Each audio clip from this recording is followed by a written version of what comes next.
Phone sex is awesome for a lot of reasons. You can communicate with the person about what you like and what you don't like, right? It's the safest sex. You're never going to get anything from phone sex. You'll get a really big phone bill, maybe, if they live in a place far away. And then the other really great thing about phone sex is that you don't really ever, like, it almost comes into the realm of, like, you're able to tell the person how to have sex with you in person later on. This unfortunately didn't work. I had a full relationship with someone with phone sex, but the first time I had phone sex, I woke up and was already on the phone having phone sex. I'm not really sure how it happened. I think it was a wrong number. And so I'm waking up and I'm feeling so turned on. And he's talking to me, and I don't know who this person is, but he's saying some really good things. And I'm touching myself, and I'm 16, and I'm house sitting at somebody else's house, and I had a great time. I mean, he seemed nice. I don't know, right? I mean, I love talking about sex. I love it. So that's why I have a radio show about sex, right? So this next relationship, I met this guy in a gay bar. He was, you know, totally tricked me. I thought he was gay. That's why I was so friendly. But, you know, they trick you. You know, you think, oh, you must be gay. Yay! I'm a fag hag. Great. But he actually wanted to have sex with me. Weird. Yes, right? They trick you. It's tricky. And for the first part of our relationship, where I was in San Francisco and he was in Alaska, we had the best sex. Because it was phone sex. And I was like, yeah, this is what I'm going to do to you when I get up there.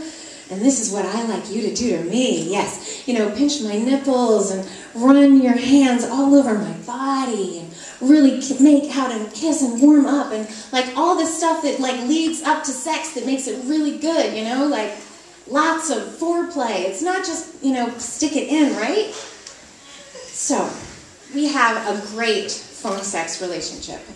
For 6 months, we have like phone sex every other night for like an hour. My long distance bill was so big that long distance companies would compete for my business by giving me free long distance. Like, that's how much time I spent on the phone. So I get back to Alaska, and I had been giving him the keys to my kingdom. I've told him all the ways that I like to be touched, and all the ways that I want to touch him.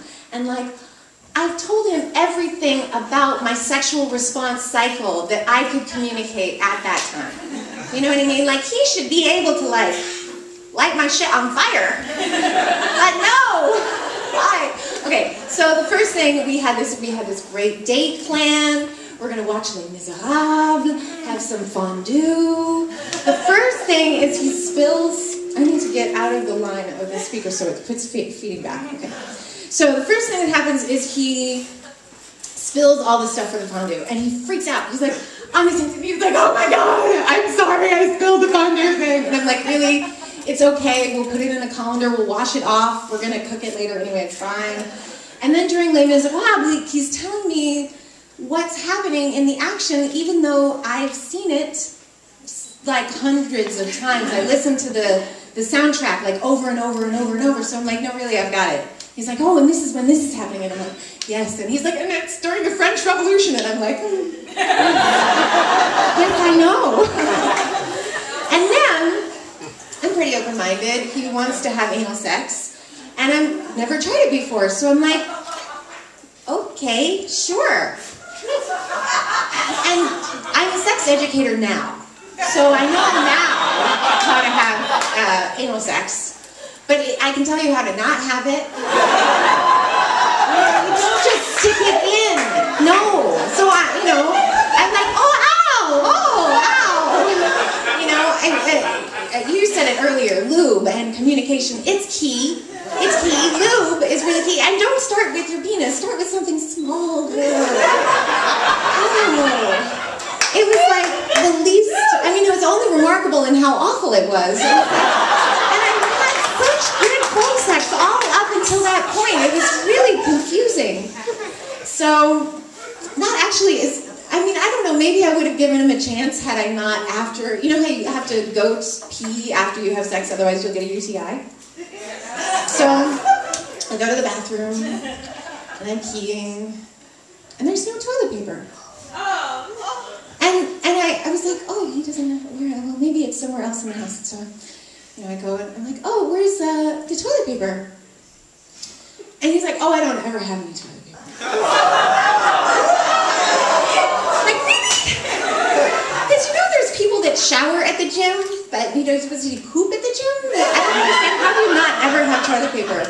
So that's actually why I broke up with him. Not even just because of the bad anal sex, but I mean all of it kind of all together. And I just don't, because when someone's talking dirty to you, you should really listen, right? Like really listen to what they're saying. Like, oh, is that how you like to be touched? Well, I'm going to touch you like that, right? Yeah. So, and definitely talk to yourself dirty, because that is incredibly effective. Try this at home, kids. Anyway, thank you, and have a wonderful weekend.